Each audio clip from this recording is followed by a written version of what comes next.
Good evening, everyone. Welcome to the second night of our turkey series this week. Apologize for the delay. We had some technical difficulties up here in North Dakota. I'm joking around with Waddell about it when we just got running water last week, so it is kind of a big deal that we do have internet tonight. So welcome, everybody. Very excited we got Waddell here, living legend. The guy is, I can't wait to get him on.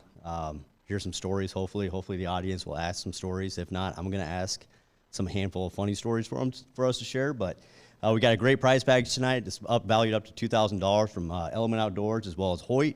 So it's a very big night. Appreciate that. Appreciate everybody joining in here. And, I'm just going to go ahead. And we got Bone Collector, too, that's going to throw in some prize packages, which, again, we appreciate that. Appreciate the partnerships from everybody. We got Mr. Michael Waddell. He's just not only the turkey guy. He's not only the hashtag can't stop the flop. The whole, a couple of years ago, I think it was, where he had the necklace of beards running for president. It's just, I'll never forget that. So without further ado, Mr. Michael Waddell, if you would, just kind of give us a little bit of background, what got you into turkey hunting, what got you into the sport, kind of how the Bone Collector kind of family all came together, and just a little 411 on you. Oh, man, yeah, I'd be glad to. First of all, thank y'all for having me on, and hello, everybody out there that's getting ready to go chase some turkeys. I know it's a cool time of year, man. It's even starting to warm up by North Dakota standards even. And first of all, I'd like to say, Brad, I'm just glad it was you guys up north that had the technical difficulties, because we always get picked on down here in the South. We're just glad to have electricity here. So anyway, but no, it's so good to be talking turkey and really just sharing this kind of virtual campfire with everybody. And I don't know, man, Brad, far as turkey, I always loved to hunt everything. I grew up in a very rural area here in the South, and hunting and really fishing was something I just assumed everybody did. I found out later that everybody didn't even really participate, and a lot of people didn't even know that it existed. They just thought, food was something, or meat that you bought at the grocery store, that you couldn't hunt it, that you actually had a renewable resource out there that you could hunt. And I have just been so blessed to grow up in a family around fathers and uncles and granddads that kind of showed me the way of the woods and that kind of stuff. But I would say out of all the things I had a chance to hunt, that started with kind of squirrel, rabbit, and small game, that led to kind of deer and some of the bigger game, which in Georgia all we had was, the small game, and really deer and turkey was our only big game, animals that we had. Outside of maybe some bear up in North Georgia. But I just quickly fell in love with turkey hunting because, for one, about the time I really got engrossed in deer hunting, that's when our numbers started to fall, far as the bigger bucks, and a lot of deer were getting shot, and so therefore there wasn't a lot of big trophy bucks running around out there in Georgia. And so I kind of had gotten tired of the little small 6-point and throwing them in the cardboard box and that kind of thing. And so even though I still love to deer hunt, I kind of was like, man, I'm starting to realize that it's hard to get a big buck in Georgia, mainly because there's just not a lot where I'm living. And then I was introduced to the turkey thing, and I immediately realized that a 2-year-old long-beard turkey is like a trophy, and it's just so hard. It was so aggravating. You had to learn the social dialect of these turkeys. You had to understand the way they worked. You got a chance to hunt them in the morning. You could hunt them before school, because sometimes you might get lucky and get one 30 minutes after fly down.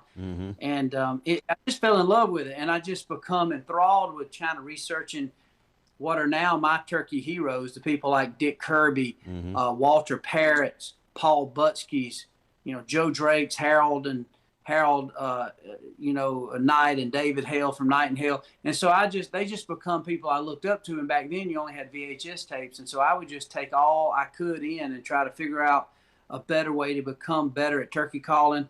I met people like Dale Rahm of Rahm Brothers Game Calls, who was up in Pennsylvania, and Matt Moret become a buddy of mine. And I started competing in turkey calling contests. And I'd always loved music. And so I just really, really dug into the turkey side of things and calling. And then real quick into it, I started competing and doing pretty well, and won a couple big contests. And that led me to meet the people at Realtree, and I got a chance to start guiding with them. I got on their pro staff, and then literally like snap your fingers, I was 16, 17 years of age, and here I am now, 47. And I've had a chance to make a living in the hunting industry, promoting the outdoors, and something that I just have been in love with. So that's kind of my quick story. kind of my 2-minute story. And, Yep. and here I am talking, with you guys here at SCHEELS, which I love your guys' stores. And a lot of our partners, I actually, have product in there, and every bit of the family that I've met up there and the people in corporate to the chains have just been, I don't know, I'm from the South. Y'all, a lot of the SCHEELS stores are up north in the Midwest, and you just feel like kinfolk and like family reunions type stuff. So I think Yep. that's what's, that's a whole nother story, but that's what excites me about these type things. And that's what excites me about hunting people is it's so easy to become friends, and you become family real quick. Absolutely. Absolutely. Very good. Well, thank you. So, and you've already actually been in the woods, right? I mean, you've been. Yeah, we have. We've been lucky. So I got to go early March, like the first week in March. I went down to Florida, and we hunted Osceola turkeys. And it was so cool, man. The weather was like 85, 88 degrees. They're getting all that fresh produce off the vines, fresh tomatoes, fresh oranges. And literally, like, the turkeys were gobbling. So we killed like 7 turkeys in 2 days. It was insane. I had some partners, some people from our television show come down, some friends that had never been Osceola hunting. And it was just an amazing trip. And then our season come in Georgia the following week.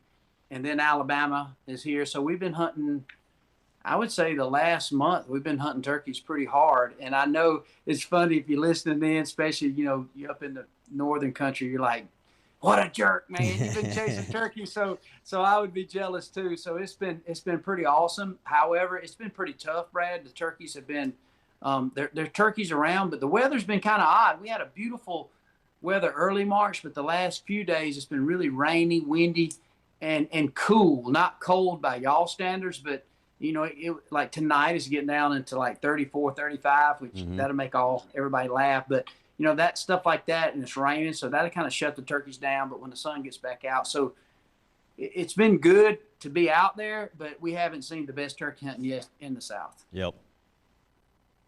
Perfect. Well, we've got a literally pile of questions coming in already, Mike. So awesome. What's your favorite place to hunt outside your home state? Do not say Nebraska.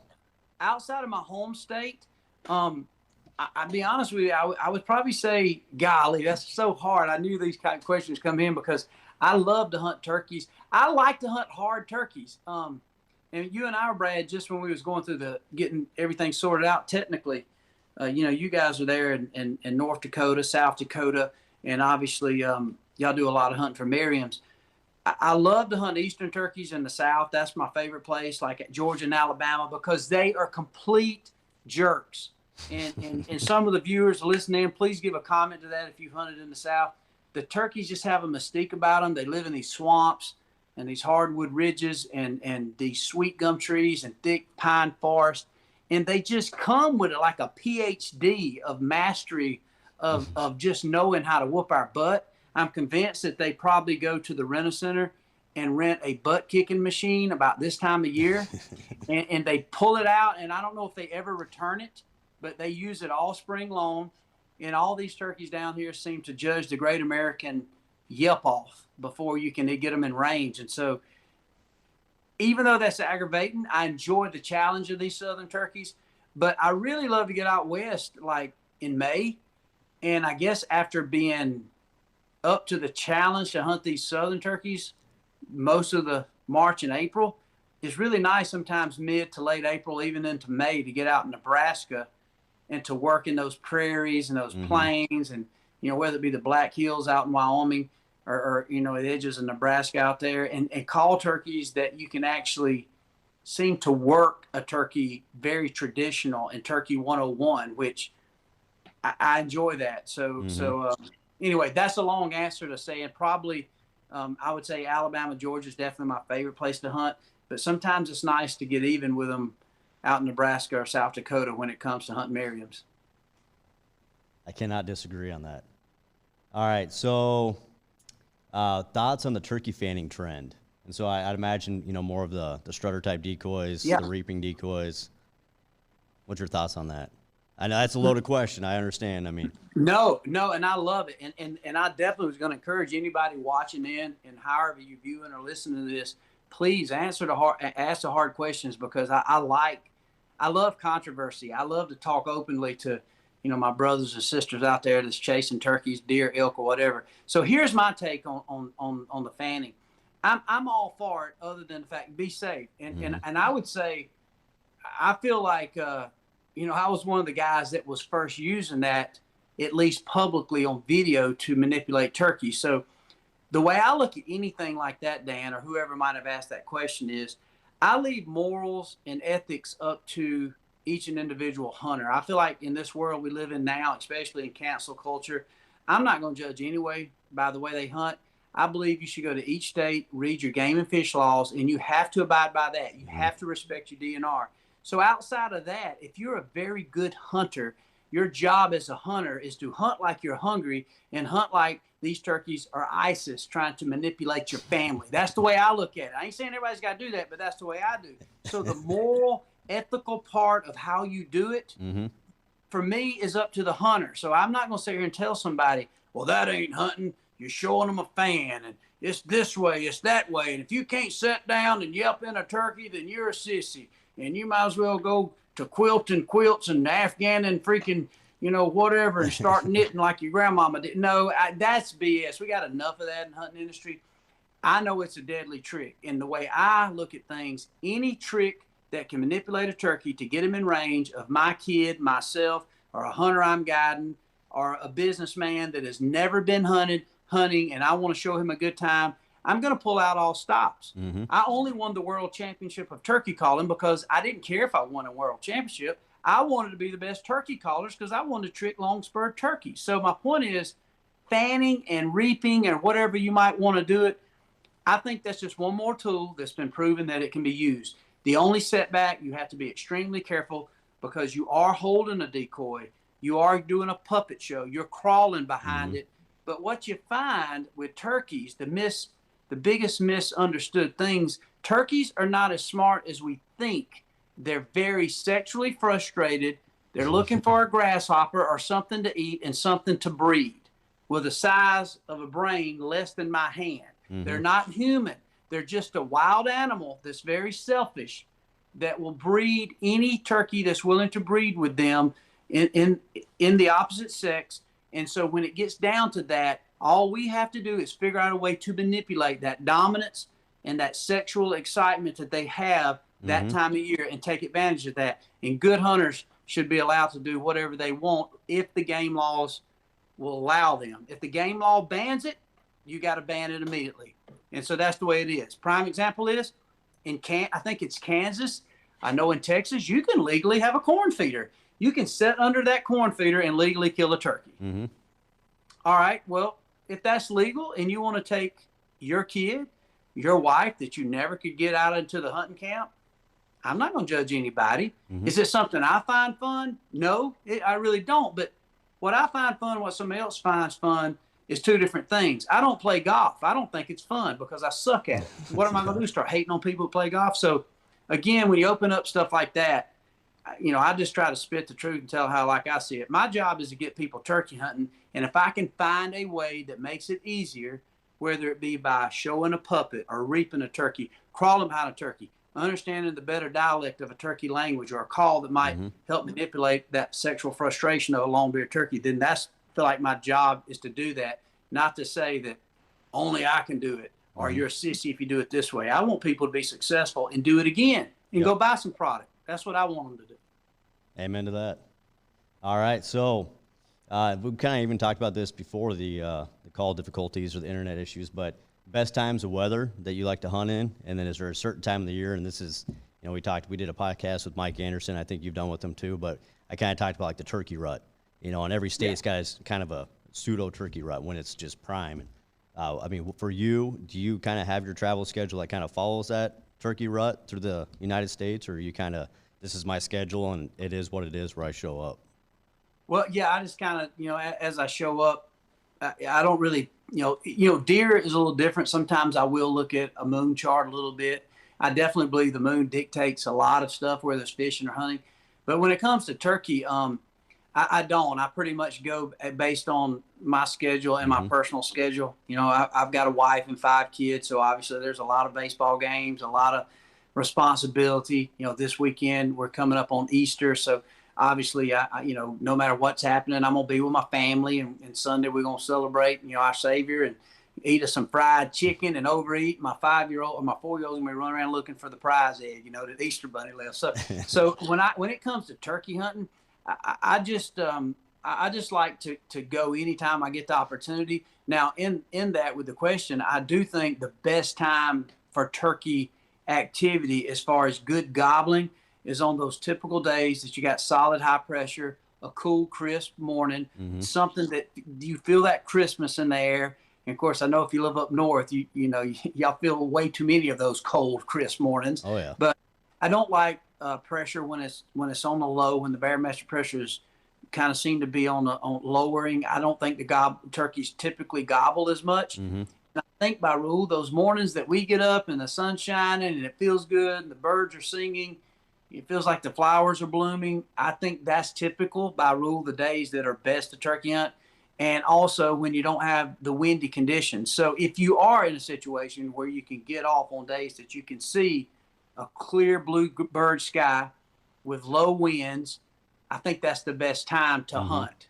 However, if you are stuck hunting in a situation that conditions are not favorable, let's say very windy conditions, or if it's rainy or misty rain, in those misty rain conditions, start looking for turkeys in fields. They're going to move out into the open where they can see better. If it's real windy, look for depressions. They're going to get down in the hollers because they want to get out of that wind. Other than maybe if you're in that North and South Dakota, every turkey, I believe, could be a hang glider because the wind can blow a lot out there. But still, even in those situations, if you find low areas, that's where turkeys like to go, into those bottoms or lower areas. But my perfect condition is just a cold, crisp, bluebird day on a high pressure or steady pressure day. I think that's the best gobbling, and turkeys seem to work better. And it's more fun to be out there on those days. Way more enjoyable.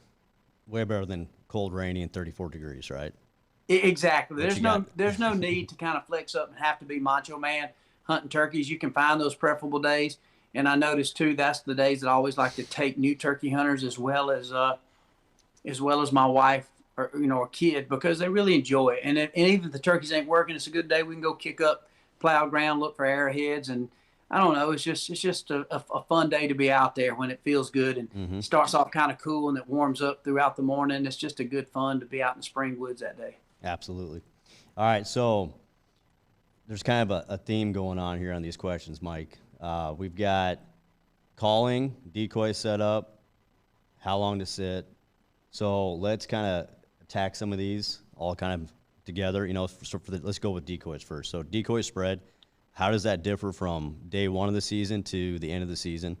And we got to use it kind of a generalized term of somebody's walking in maybe a couple hundred yards, maybe max a half mile to their setup, setting up, what should they be bringing, how many decoys should they bring in, and then at that same time, how long do they need to be sitting? I know that's a double-edged sword because scouting comes into play, right? But we're going to assume that scouting's been taken care of and they've seen some birds in the area, but decoy spread and how long should they be sitting?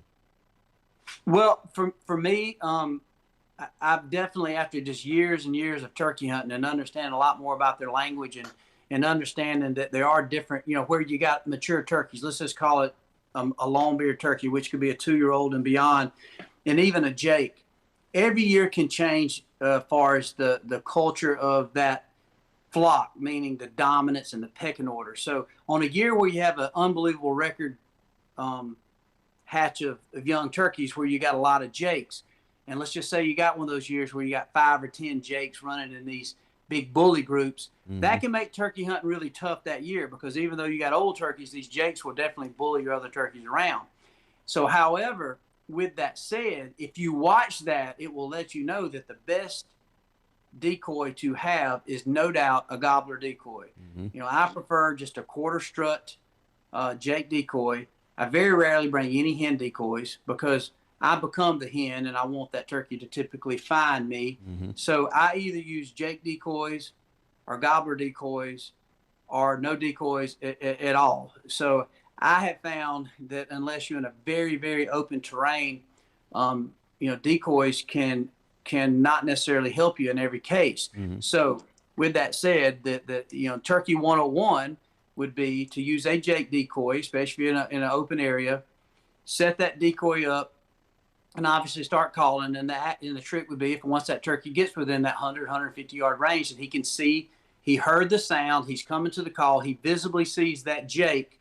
Well, he knows the hen's there, he hears that, he wants to breed. So here's your opportunity. If this turkey has any type of manliness to them, if that's a term I can use in 2021, if he has any kind of get up and go, obviously he has sex drive, because he wouldn't be answering the call and coming searching for this hen potentially to breed her.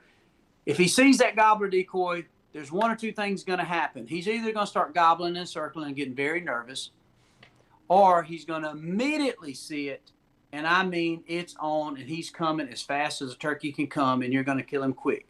So it's a great tool to use with kids. It's a great tool to use when you're in a blind. Mm-hmm. Now, if your hunting area is thicker, here's something that I do that's very unorthodox that I use all the time, and it's so deadly that it's ridiculous, is I will not use any decoy, but I will tote a decoy. I will have a decoy, a half strut, like a lot of the turkeys, decoys is used to reap turkeys or to, sneak on turkeys, however you want to call it, or fan them, whatever, or a fan. I will set up and I will do everything in my ability to old school, just yelp this turkey right to the gun barrel. I just like that vibe of that. Personally, that's a good feeling. Turkey's coming in. You got to depend on your camouflage. You're trying to entice this with your sexiest hen yelps. He's coming in. He's looking. This turkey is looking for a hen. So therefore, you're sitting still. You're trusting on your camo, and you're trying to shut up at the right times and draw him in. So if he will come that way, I will never even gamble with the fact that if I got a decoy sitting out there, because here's the biggest misconception with decoys. People will say, well, this turkey didn't like my decoy, or this turkey is decoy shy, or this turkey knew that was a foam decoy or it was fake, and I don't like that brand of decoys because turkeys run from it. Turkeys, again, are not that smart. They have either been spurred upside the head or they are getting it all. So the ones that's getting it all are the easiest to kill. When they come in and see a hen or a gobbler, they have confidence and they strut right in there, and usually that's the ones you take home and you're calling your wife or you're calling your dad, before school and saying, dude, he come tore up my decoy and it was on, or he come in and jumped on the hen. Now, the reason I use a gobbler decoy a lot more than I do a hen, a lot of times a turkey will come in and people say, well, he didn't really like my decoy, he stayed out from it. So if you're going to use just a hen decoy, put your hen decoy very close, 10 yards most. Because a lot of times, if you'll pay attention to gobblers strutting with hens in the field, they're not right up on them. They don't come right up on them. They'll stay 20, 30 yards, and they're displaying. It's just kind of like us when we were kids at the mall, sitting out at the arcade, kick back with our new Air Jordans on, like, what's up, what's up? We're not walking close to them or right up on them when they're playing Pac-Man. We're sitting back waving and flexed all up and waving and being cool. So these gobblers do the same thing. So what I do with no decoy, now I'm eliminating this turkey that's been spurred. I'm also eliminating the turkey that's dominant that could be tricky to kill without a decoy. And he might see something and he don't see what he wants. And he's like, I'm not wasting my time. I mean, this hen ain't showed herself. I'm back over the ridge. At that point, I literally will take a decoy, and when he goes behind the tree, I will pick it up and I will show it to him, and I can twist it. I can manipulate him. I got my reel tree on. I got all this stuff happen so many times, Katie bar the door. But a lot of times a turkey that's subdominant, he's gobbling, and I promise you some of your listeners and viewers are seeing this. I have a turkey working. He's gobbling his brains out. He's coming. You called the first time, and from the time you sit down 10 minutes later, you can almost see him. All of a sudden he walks out. You got a hen and a Jake decoy out there. This turkey's gobbling. He comes in strutting. He sees the decoy spread, and or he gets uncomfortable and starts circling, and he walks off. And you're like, dude, this dude freaking hates Primos decoys. Had nothing to do with the decoys. Had everything to do with this turkey walked up, and he said, oh, my God, Daddy's home. What am I thinking? I believe that's the same joker that run a spur up my butt and whoop me. I'm leaving. So eliminate that guesswork. That same turkey, you will know when you go home, I could have killed him without a decoy. Well, then the time you don't put it out a decoy, guess what happens? He gobbles. He gets in there about 60, 70 yards. He's through some thick pines or through some sweet gums. He will not come in, And you're thinking, God, if I'd just stuck the decoy out, he would have seen it and he would have come on in. Well, that's when you can show it to him. Again, that falls into that category of, well, that's dangerous, or man, that's reaping a turkey. That ain't hunting. Well, tell me the difference. All that is a better mindset of showing a turkey what he wants, and it eliminates certain things, because being successful in hunting is about a process of elimination, no different than fixing an air conditioner or fixing your car. And so I've learned that process of elimination with decoys is just that. So yes, if you want to ask me personally in my long answer again, if I got one decoy to tote, it's a half strut Jake decoy. But I very rarely stick it out when I'm working a turkey. I use it and I show it to him. The only time I stick that decoy out is when I'm hunting Merriams or Rios. But if I'm hunting eastern turkeys that are hard-headed, that have an intense social structure of beating the fire out of each other, then that's the only time I use that. And to reemphasize biologically why I do it that way, well, all you got to do, if you've had any success with any type of Jake decoy, you think about the hunts that you've seen those turkeys run in, maybe 2 2-year-olds or a group of 5 Jakes, and come in and beat the living tar out of your decoy. Imagine living in that world. Mm-hmm. Imagine living in that world that you're a turkey that's walking around that's gotten beat up every time that he sees another turkey. He's not decoy shy, he's turkey shy. Yep. He's terrified. He really just wants to go hide, but he's got this inner being that says, wait a minute, I want to breed a hen. So I don't know why I gobbled. I'm not going to go close to these turkeys. Oh my gosh, he comes and he wants to just kind of look over the ridge. He just wants to see what's happening. I don't want to be in the party. I just want to hear it and let them know I'm over here. Maybe they'll accept me. But he walks in and he sees, oh my God, and I'm out. Mm-hmm. He's gone. He's trying to find a place to hide. So to kill those subordinate turkeys are the hardest turkeys to kill. Everybody thinks that those turkeys that do that are the big long spur turkeys. 90% of the time, they're the 2-year-olds, or maybe they are an older turkey that just don't have the social structure. They're definitely not, they're not Bruce Willis off Die Hard. And so that's a long answer, but turkeys are very deep in their psyche. They're very deep in their pecking order. And you just got to realize that when you put these decoys out. It's not like a duck. A duck is looking for movement. They're looking for social structure. They're looking for other things. There's safety in numbers. A turkey is an outsider. You're an outsider. And so that's why these turkeys who see or hear a call that's an outside sound, they're curious, they're excited, and then they see a turkey that is not of their social structure. Those dominant turkeys are coming immediately, and they're the easy ones to kill. So a lot of those turkeys that beat up your decoys, you go look, next time you kill them, they'll be your big ones. There'll be some big long spur turkeys. And you think, my God, to be an old turkey, that was the easiest turkey I ever shot. So sometimes the long spurred dominant turkeys without a hen, or in a situation he's got hens, you can take a Jake decoy, that dominance factor, and you can flip his switch, and you can completely take the bully that he has within him and manipulate him into your frying pan and put him back in Lake Crisco and eat him with some bread and cold beer. Yep, those are the fun turkeys. All right, so going down to turkey calls. What kind of turkey calls do you like to use? I love all turkey calls. I'm a collector. I've got like every kind of turkey call you ever name. I love to collect cool custom box calls and pot calls. But overall, I do like the benefits of a mouth diaphragm, just because it's hands-free. Obviously, being a competitor and calling a contest, I'm always trying to master it even better and get different cuts and styles. And you can pretty much buy a small farm in Kentucky by the time you buy all the diaphragms until you get to the one you really like. Mm-hmm. And then you go buy that same one. It's not just the same. And so you keep buying more. You buy all the brands. And so I love the mouth calls. I just think they're really fun to, obviously, some wives who use them will drive their husband crazy practicing. And some husbands obviously drive their wives crazy, or kids drive their moms and dads crazy trying to master them like a duck, but not quite as loud as a duck call. But the most realistic tone that you can get with ease of a turkey is a good solid box call. Mm-hmm. And a lot of times, if you want to say buy one good turkey call, buy you a really good high-end box call, buy you something that you can invest the money. It's kind of like Slash playing Sweet Child of Mine. He didn't buy a cheap guitar. He went ahead and bought him a good Les Paul with humbuckers he put on some GSH boomer strings on it, and when he rips, you know he means business. So invest, if you're going to buy a friction call, invest in a good solid, good call that sounds very realistic. And just the weight of that lid, you can master good hen yelps. You can master good clucks and cutting and yelping. And then once you master that particular box call, use that box call as your tuning fork to practice your mouth calls. And then once you're like, you got that sound and off that box call, then try to make your mouth call sound just like your box call, and you're going to be deadly. Very good.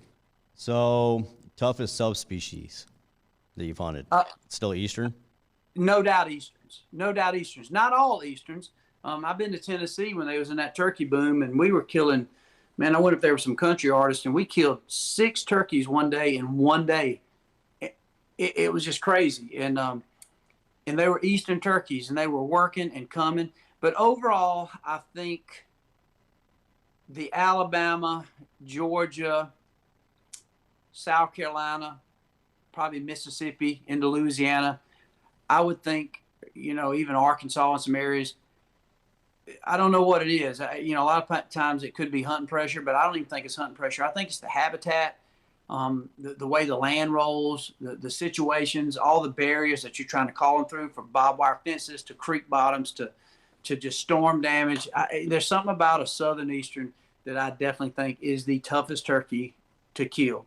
And like in Georgia, for instance, this year, prime example, our turkey numbers are down. So if you hear 1, maybe 2 turkeys gobbling hard, I mean, you've got a good opportunity. That's a good day of hunting. So if you mess those 2 turkeys up, that's the 2 gobblers that's gobbling on your place. That's it. That's all. Sometimes you hear none, and turkeys will move off your place. So I just think overall the habitat and situation in the South makes the southern Eastern the toughest species. That's my opinion. Yeah. I don't think there's going to be a lot of people that disagree with that. That's for sure. All right, so we got some questions coming in too about, not necessarily land management, but hey, we've got 40 acres we can hunt, we got 20 acres we can hunt, or we got 640, whatever it might be. What's your game plan when you're going into some of these smaller parcels of properties? Obviously they know they got birds there. Depending on the time, you even just kind of talked about it, birds do migrate. You got the winter roost and they're kind of moving around. They breed that area. You can start searching. Kind of start bird dogging out there for more hens. But what's your game plan when you go hunt those smaller parcels? That definitely can be a huge challenge all across the country, because turkeys definitely have a pattern of where they go. I hear people all the time that I have deer hunting leases. I'm talking about from north to the south that say, man, I can't wait for turkey season. I got turkeys all over my place, man. I got 70 freaking gobblers, especially when you get up north in Merriam country. Like, I got 70 turkeys up here, man, every day. They're out here in my theater. They're out here in my wheat field, my oat field. And then all of a sudden, and same thing in the South, people will be deer hunting. It's like, dude, we got turkeys everywhere. I mean, it might be 10 acres. Like, dude, I'm seeing 7 longbeards every day. I can't wait for turkey season. Well, then come March, April, like, dude, I can't hear a turkey. There ain't no tracks. There's nothing. So those turkeys definitely winter somewhere, and then they spend their spring. They have brooding areas. They have nesting areas. Some of those mature hens have areas they like to nest every year. So the only way you can change any of that is pray for good hatches, that you multiply turkeys in your area, and to take that area that you have, either own or have permission, whether it's 1040 or 640, and go ahead and try to make an extensive plan to develop it the best of your ability for turkey. Where legal, if you're in states that you can legally feed turkeys, definitely start feeding them. It's not illegal to even feed turkeys in most states, even where it's illegal to hunt over bait. That bait just has to be completely gone, typically by rule 10 to 15 days prior to hunting them. So by rule, you're not really trying to feed turkeys to kill turkeys. You're trying to feed turkeys to create a habit in those turkeys. It's kind of like you and I getting up. If it's a Pop-Tart that we eat every morning and maybe we make a pot of coffee, well, if the coffee's gone and the Pop-Tarts are gone because we failed to restock, our half action is to walk in and to go start a pot of coffee and to go to the cupboard and get a Pop-Tart. So we create this subconscious habit. So if I'm in an area where I've got a small tract of land, maybe December, January before March season, I'll start feeding pretty heavy to get turkeys used to scratching in there. So it's just like a lot of things. It's kind of like feeding a chicken. You can take oat straw or hay straw or wheat straw and put in your chicken coop, not a lot of food there, but you watch, you immediately start them scratching. And all of a sudden, they'll just keep scratching. They create this habit of scratching. Then you can throw a little scratch feed down. They keep scratching. They come feed and feed. So I think turkeys are very habit oriented. So that's one very simple way if you don't have a lot of money to spend. The other is if you can mow down food plots to create this habitat that's really good for those turkeys to come to, or vice versa. It starts getting into those nesting time of years, late April or into May, you might want to let those food plots or green fields grow up so hens will be drawn to nest in those areas, therefore to bring gobblers in. Another good natural way to bring turkeys to your property is to plant chufa, which chufa is a legal substance you can plant. It's a nut type of grass that turkeys absolutely love better than anything that they could find. And so in the South, that's a good tactic, is to take and plant in, say, May or June, chufa, and then that chufa matures and the first frost will kill it, and then those nuts are in the grass. You can plow one strip in it, and once turkeys find it, you can't run them off. So if you neighbor in a place that's got a lot of good turkey population, you can actually steal a few turkeys over on that smaller tract by planting a chufa field. The problem with that, chufa is not very inexpensive. It costs probably $60 to $100 for a 50-pound bag, and so then you got to fertilize it and you got to plant it and have a tractor. So there's a lot of different ways, but the best thing you can do is to try to create the best turkey sanctuary on that property. And you can go to nwtf.org and it will tell you some good opportunity, what you can do. And you can kind of develop it. Outside of that, all you can do is just pray that turkeys will be there on the mornings you hunt. That's really about it. Yeah. Well, the nice thing, too, about those habitat improvements is just not for turkey. I mean, there's so many other species of animals that benefit from that as well, just like deer. And, you know, if you're doing upland restoration or waterfowl restoration, I mean, it's all kind of there's not much habitat anymore. So any habitat is good habitat. And there's something to be said. That old, Field of Dreams, build it and they will come, is actually the truth in wildlife. If you build it and you have, the problem we got, and I know especially with everything that's been on this past year or two, money's tight.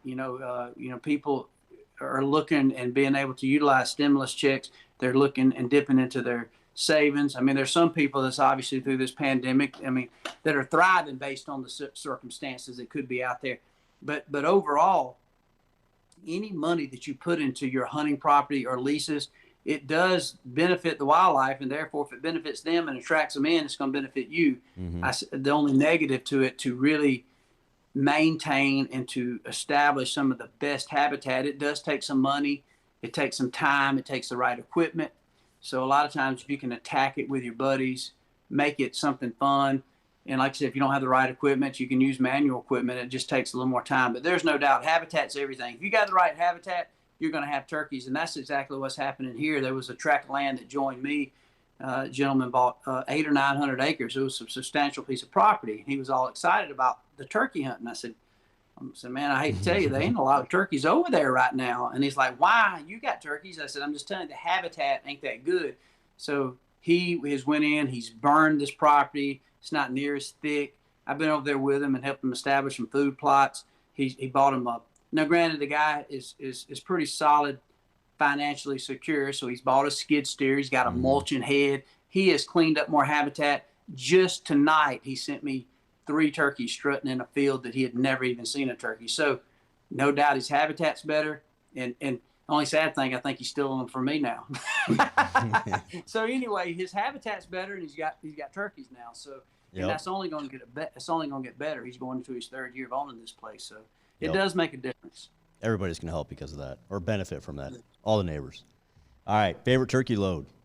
What gauge you shooting, and what do you like to shoot? I shoot a lot of Hornady. All my shotgun stuff is Hornady. I mean all my ammunition, I shoot Hornady, man. I love all their stuff. But I have checked that new TSS, dude. It's money, man. Holy cow! It's pretty amazing. If I don't have any TSS, I like 6-shot. I like 6-shot the best. Most of the turkeys we shoot are pretty close. We love the Carlson choke tubes. We actually developed a new Carlson choke tube, a Bone Collector model. So I do like the extended chokes. And if I'm going to shoot copper or anything like that, I do like the 6-shot. But that TSS has changed the game. You can get that 9-shot or 7 and 9s it's deadly. I mean, it's almost cheating because some of these turkeys 60, 70 yards that hung up before that you had to kind of figure out a tactic to get them another 10, 15 yards closer. You can let a rip tater chip, and I'm telling you, it knocks them flat. So every year it seems like we get more innovation in those shot shells. That's incredible. Now, are you still shooting 12 gauge mainly?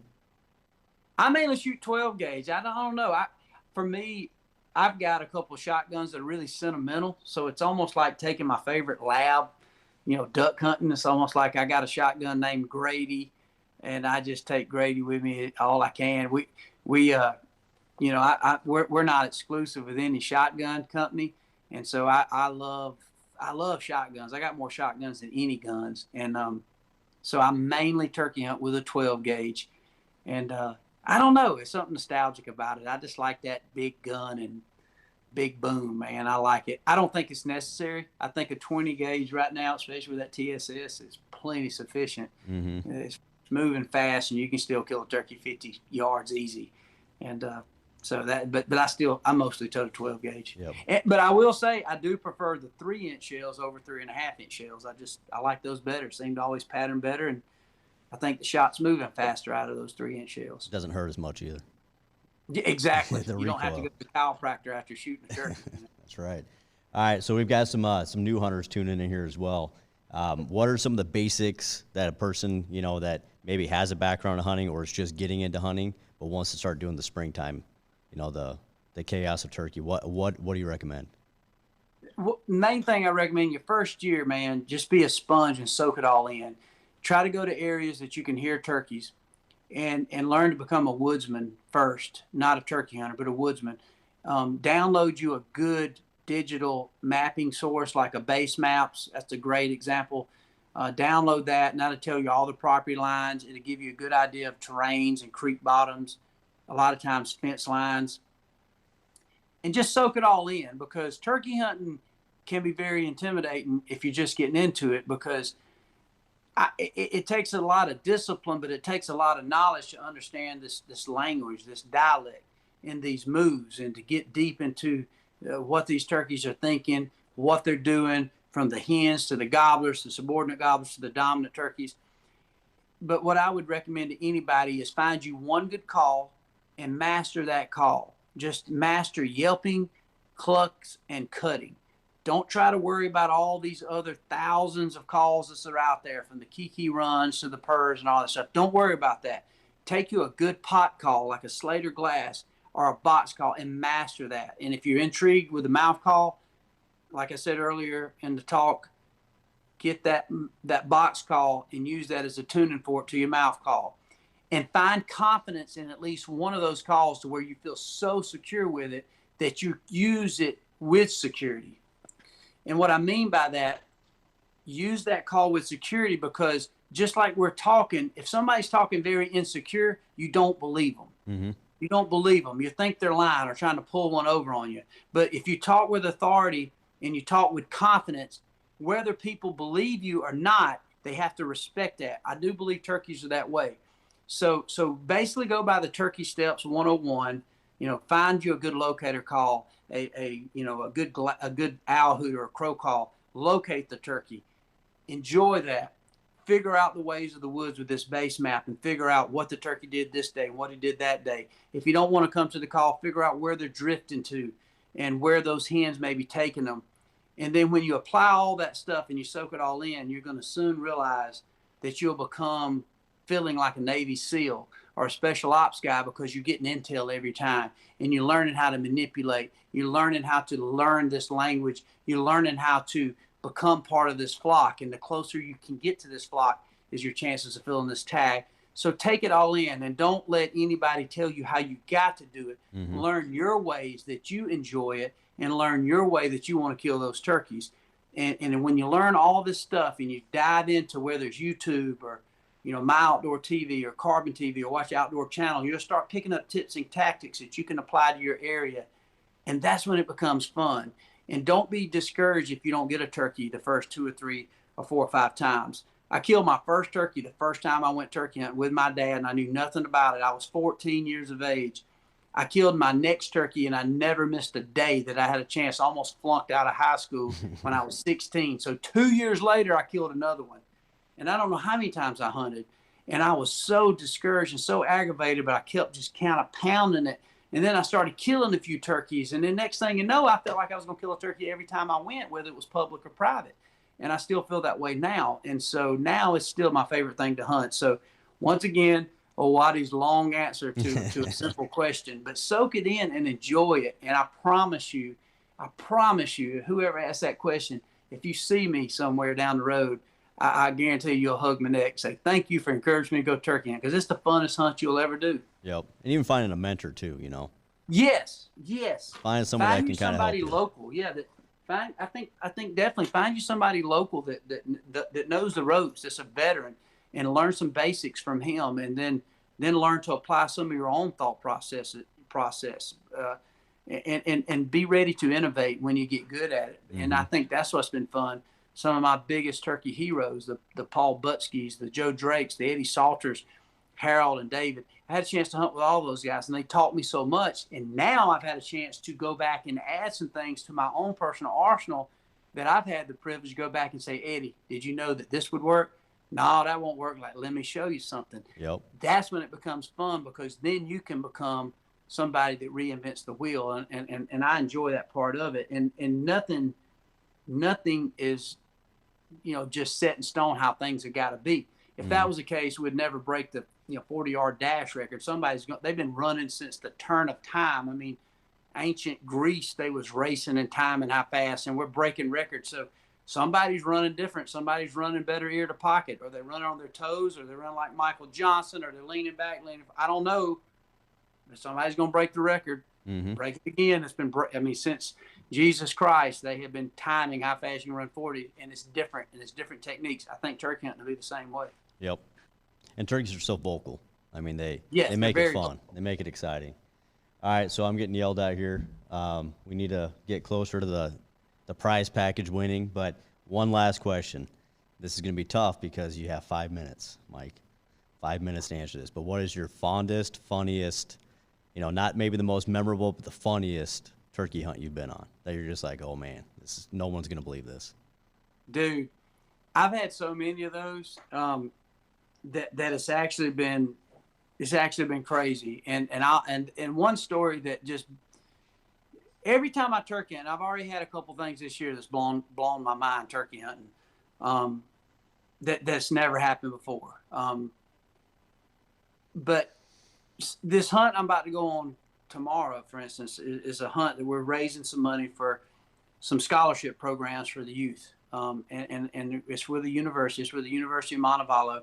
So 2 years ago, these gentlemen bought a hunt, and actually one lady and two guys bought these hunts. They got 1 day with me, 1 day with Eddie Salter, and 1 day with Bob Walker, who's a world champion turkey caller.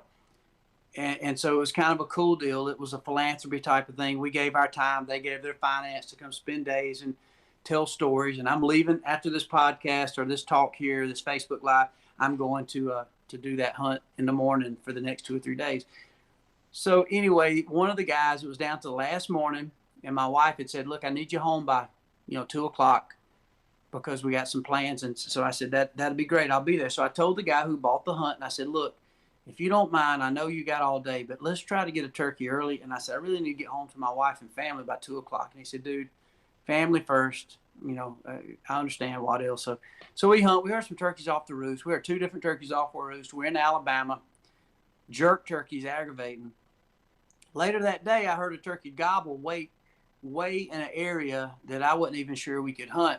And I told the particular guy who had some land leased, I said, is this particular turkey, is he on our land where he gobbled? And I pull up my base maps and I'm showing. He said, yeah, that turkey's on us. He's in the edge of that pasture. There's some pines up there, and he's telling me the terrain. So I look at my clock. It's 11:30. I got another 20 minutes to try, and I need to load up in 30 minutes to leave. So I figure 20 minutes, one more quick last hurrah, get aggressive, kill this turkey, scare him, and I got to get home to my wife. I take a golf cart. At the time, it was this old Textron, bad boy buggy. I took my strut decoy, and I got it on a stick, and I stick it in my front rack on the bad boy buggy. And I'm hauling butt to this area, I think, that I think these turkeys are, and I'm hoping they're still around. I stopped short, and I call, I shower down, nothing.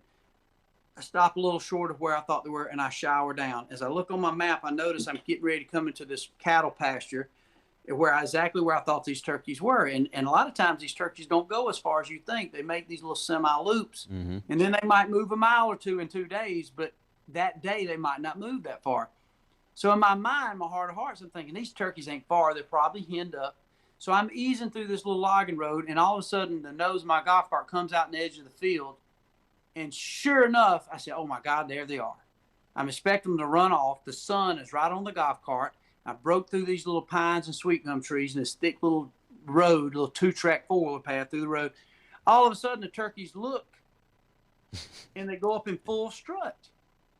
I'm like, what in the world? About that time, simultaneously, the wind blows, and it shifts my decoy on the golf cart. Those turkeys break and run across this field. And I tell the guy who bought the hunt, I said, make sure your gun's loaded, ease around behind me, and when these turkeys get close to this golf cart, you freaking kill them. They had an outdoor scholar in the media relations department videoing. I said, hey, turn around, start videoing this. 2 longbeards run up there, and this guy shoots one 15 yards with 4 grown men sitting in a golf cart, no head net. We're in camouflage, but in a black golf cart with a gobbler decoy stuck to the front of it just for storage. I didn't put him there trying to do that. I put him there. I put this decoy there completely to just keep it easy to store. So my point is, it gets back. We laughed. The guy couldn't believe it. He bought this hunt to see, whatever, Michael Waddell, the turkey man. Yep. And I said, that's how you do it. That's how I kill all my turkeys. And we laughed all the way home. And he has told that story, and he's called me since then. And so it just goes to show you, sometimes you can overthink everything. And I've got 70 stories that I could tell, yeah, but we'll limit it to one. But it was crazy. And so anyway, keep an open mind. And remember, when you're turkey hunting, you're battling a bird that gets one time a year to breed. His size of his brain is about the size of a 50-cent piece. And he's hungry, and he's sexually frustrated.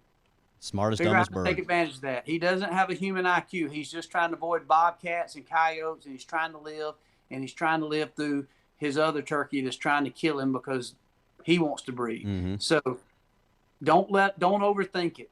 You can outsmart them a lot easier than they can outsmart you if you'll just think simple. So think simple. Think very common sense and very simple, and I think you got a better chance of manipulating one into range. Absolutely. Well, thank you for sharing that story. That's a great story. I think of turkeys very similar to some of the prairie grouse. I'm a big bird hunter, and smartest, dumbest birds. Like they're so smart, 100%. But they're the dumbest things in the world.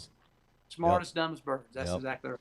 All right. With all respect to them. Absolutely. Absolutely. Love them. Love them. Absolutely love them. All right. So we do have a winner provided here. The winner's going to receive nearly $2,000 in gear. They've got a Hoyt Venom 30 Bone Collector bow. Hopefully, yes, maybe even potentially signed by Mr. Waddell himself. Complete clothing package from Element Outdoors, and a bunch of other gear too. So the winner is Charlie M. of Rippey, Iowa. I think that's Rippey, Rippey. Right. So, Mr. Charlie, congratulations. You got a Michael Waddell prize package here coming. We're very excited for that. We want to appreciate everybody that's tuned in this evening. There is going to be a bonus round that Mr. Michael Waddell and our social media guy, Mike Anderson, are going to kind of help answer a bunch of questions. We have pages and pages of questions. So we're going to do our best to get everybody's questions answered, make sure Michael can get out of here at a decent time tonight, since he does have a drive ahead of him and he's got to get up early. Please make sure you guys are registering. We got another event going on tomorrow night. You can sign up at SCHEELS.com/hunt series. And we're very excited for everybody.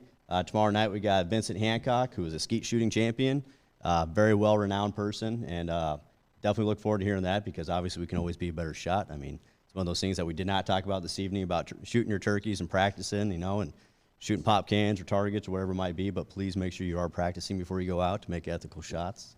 And with that, we just want to thank everybody for coming. Michael, thank you for devoting your time this evening. We're very, very honored to have you on the podcast here in the virtual series. So thank you, everyone, and we'll see you tomorrow night. Thank you, man. Thank you. Enjoy.